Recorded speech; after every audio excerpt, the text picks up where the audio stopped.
Esse é o canal Mundo Morto Vivo, eu sou o Mitter e a ideia do vídeo é falar sobre a relação do Shane e do Rick em The Walking Dead. Como eles foram de best friend forever para se amarem ainda mais depois que se reencontrarem no fim do mundo, e pouco tempo após o amor, começarem as tretas, porque os dois eram os líderes do acampamento e queriam ir para caminhos diferentes. Quando mostra os dois ainda como policiais conversando, vemos que eles se conhecem desde a escola, e o Shane era o cara legal que faz as loucuras, enquanto o Rick era aquele cara de boa, tentando arranjar um emprego e uma pessoa para ficar do seu lado. E os dois tinham uma puta amizade legal, mesmo com os problemas comuns que qualquer pessoa tem. Rick, que tinha problemas com a sua esposa Lori e seu filho Carl, ele tem até aquela cena que o Rick fala que os dois estão muito distantes e acabam brigando na frente do Carl, e isso deixou ele muito mal, porque segundo ele, essas discussões se fazem longe do filho, ainda mais quando é criança, e ele fala que sente que está falhando como pai com o marido. Quem alivia isso é justamente o Shane, o seu melhor amigo de anos, e diz para ele algo como: as coisas são complicadas e você precisa se abrir mais, sempre guarda tudo para você, deixa sua esposa saber o que sente, que isso vai ajudar, e o Carl é ainda uma criança,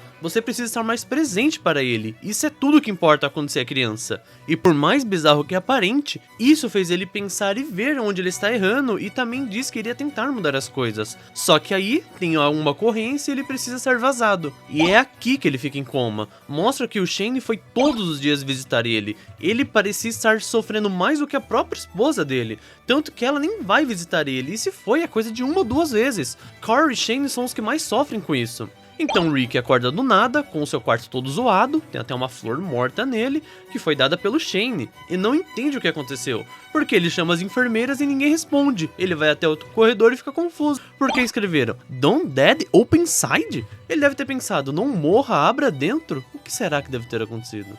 E depois que ele sai, tem um arco dele pra entender o que aconteceu. Consegue sair do hospital, encontra o Morgan, um outro personagem mas sem importância para esse vídeo, pega as armas da delegacia, acha um cavalo e vai de cavalo para Atlanta, que nesse caso o cavalo é o charme desse episódio. Ele também é o único personagem que já vi pegar uma bike no fim do mundo. Eu não entendo porque eles vão a pé se tem bicicleta. É muito melhor e mal gasta energia. Sem contar que tem como carregar muito mais coisas, tem ganhos. Mas enfim, né? Coisas de roteiro que eu não entendo o que aconteça. Só que quando ele chega na cidade, ele faz o cavalo dele o Yoshi e se sacrifica por um bem maior. Fica preso e é salvo pelo grupo do Shane. Isso mesmo, o grupo do Shane. Tem alguns problemas que acontecem, mas conseguem voltar para o acampamento e se reencontram. Rick, Shane e Lori.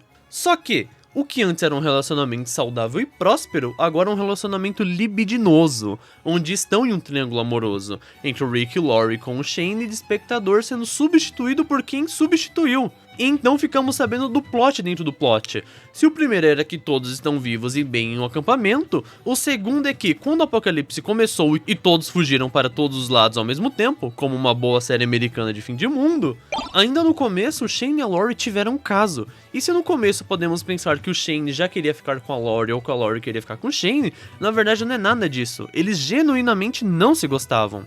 O que fez eles ficarem foi que o Rick para todos tinha morrido, o exército entrou no hospital e levando geral para Deus, só que o Shane estava lá enquanto isso acontecia. Ele conseguiu se esconder e trancar a porta do quarto dele e colocar uma maca para que ninguém entrasse. E como o Rick tinha esses dois amores, quando ele saiu da equação foi como se esse sentimento fosse recíproco e passou um para o outro e já ficaram. O problema é que quando um começou a gostar do outro, nesse caso gostar de verdade, é quando o Rick volta e fica um puta climão horrível. A Lori e o Shane não ficaram tão felizes assim. Em compensação, Carl ficou feliz pelos dois. E aí já estava o roteiro do que seria essa história. Rick e Lori voltaram a ser um casal, mais do Rick do que a Lori, e Shane e Rick voltaram a ser amigos, mais o Rick do que o Shane. Carl voltou a ter seu pai biológico, já que o Shane substituiu ele como pai. Tudo ficou dobrado, porque para o Shane, quando o Rick volta, não foi o seu velho e bom amigo que se amavam e ficaram juntos por tempo inteiro voltou. Foi alguém que ameaça tirar a sua família, tirar a sua esposa e filho. E para piorar, a Lori passou a hostilizar ele, onde ele não pode nem sequer falar com o Carl.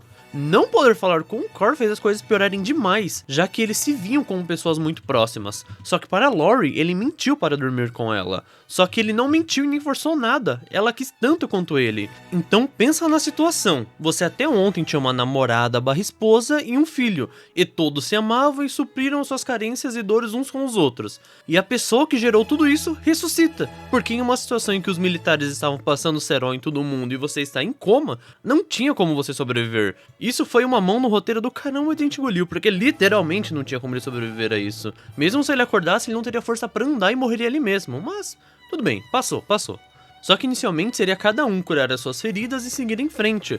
Só que aí vem um segundo problema tão grande quanto o primeiro. O Shane liderava o acampamento de uma forma mais segura e um pouco cruel, entre aspas. Porque se alguém se arriscasse sem precisar, ele não voltaria para salvar essa pessoa e arriscar perder ainda mais pessoas. Rick era mais do tipo, ninguém fica para trás. Todos precisam estar juntos, e isso gerou uma caralhada de problema entre eles e o grupo inteiro, porque a Lori apoiava o Rick, mas na verdade ela apoia o Shane. Só que quem o Rick salvava ficava do lado dele, mas o pessoal não queria se arriscar pelos outros e ficava nisso até chegar a um laboratório e todos eles conseguirem respirar depois de tudo que aconteceu. Aqui a Lori definitivamente rejeita o Shane, sem mais margem de dúvida, e também o Rick se mostra um líder melhor que ele. No final todos conseguem sair e ficam andando pela estrada até encontrar algum lugar para ficar. E aí acontece algumas coisas de séries de fim de mundo, uma horda vem e faz eles saírem da estrada. A Sofia, uma outra personagem, some, o Daryl Dixon começa a ser mais relevante e o Carl leva um tiro sem querer de um pessoal que morava na fazenda. E aqui que desenrola o final dessa relação, porque tudo que podia piorar, piorou. Se antes estava mais para o Rick e o grupo, tem momentos em que vai mais para o Shane, mesmo que ele nem lidere mais. Ele só aceitou que a vida é essa e tentou seguir as coisas com o grupo.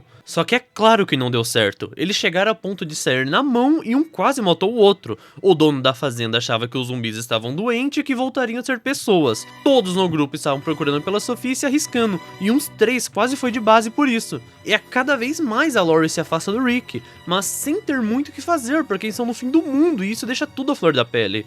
Não ajuda o fato de que a Lori culpa o Rick pelo tiro do Carl, e é o Shane que vai buscar os suprimentos para justamente salvar a vida do Carl.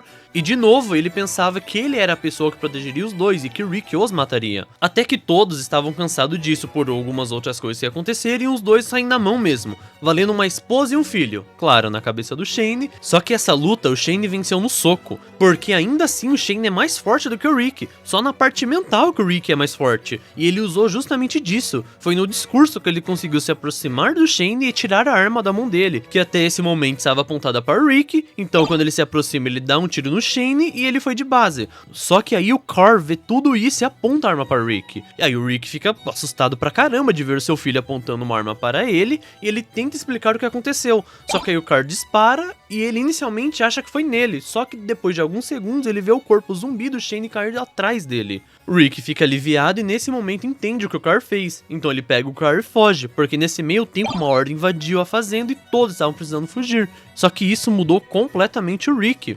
Completamente. E já logo após todo mundo conseguir fugir, entra a cena de que isso não é mais uma democracia. Ou estão comigo, ou podem ir embora, ou vocês mesmos assumem a liderança e fazem um trabalho melhor que eu. É nessa parte que o Rick muda completamente. Até o relacionamento com a Lori muda. Aqui eles estão mentalmente separados. Ele se cansou de tudo, porque teve que matar o seu melhor amigo. Não tem como sair disso numa boa. Um pouco depois disso tudo acontecer, a Lori vai de base também. Então imagina, um relacionamento que era quase perfeito entre Shane e Rick, um pouco ruim entre Rick e Lori, acaba com Rick tendo que matar Shane e Lori morre parindo o filho do Shane. Que isso até é uma coisa que eu esqueci de falar. Nas primeiras vezes em que o Shane e a Lori ficaram, ela engravidou. E os dois sabiam que era do Shane, e o Rick achava que era dele. Só que depois deles terem brigado, o Rick descobre que na verdade o filho é do Shane. Pensa na delícia que é isso. Como que alguém no mínimo não mudaria como se comporta e como enxerga o mundo. E infelizmente ou felizmente é assim que acaba esse triângulo amoroso. 2 kills e um estigmatizado. Mesmo que o Rick encontre alguém no futuro que ame mais ainda do que amou a Lori, e tenha um amigo melhor ainda do que o Shane, essas coisas não passam e ficará para sempre com ele. Não tem como superar esse tipo de coisa de uma forma tão fácil, ainda mais no fim do mundo, que você fica pensando e pensando e pensando e não tem muito o que fazer. Porque depois que eles constroem a base, é meio que isso, é manter a base viva. Só que quando você não tem um trabalho como a gente tem hoje, de 7x7, quase 24 horas por semana, que mesmo quando a gente sai do trabalho, o trabalho não sai da gente, ele fica remoendo e pensando e em algum momento ele consegue superar. E quando ele supera, pelo menos ele supera completamente, ele não fica com esses estigmas. É como que se essa vida que eu comentei agora fosse em outra vida, não está nessa ainda. Ainda mais quando ele vai para Alexandria, conhece o Negan e acaba completamente. Mesmo que ele tenha uma visão do Shane lá, foi mais coisa da série do que dele mesmo, mas é isso. Eu acho que é isso que eu gostaria de falar sobre os dois. Como que foi montado todo esse drama e que ele ocupou as 2 temporadas inteiras na série. 2 das melhores, quando as coisas ainda faziam sentido. Eu vou ficando por aqui, eu espero que tenham se entretido com o vídeo. Quem não se inscreveu, se inscreva. Espero vocês na próxima. Beijos, tchau, tchau.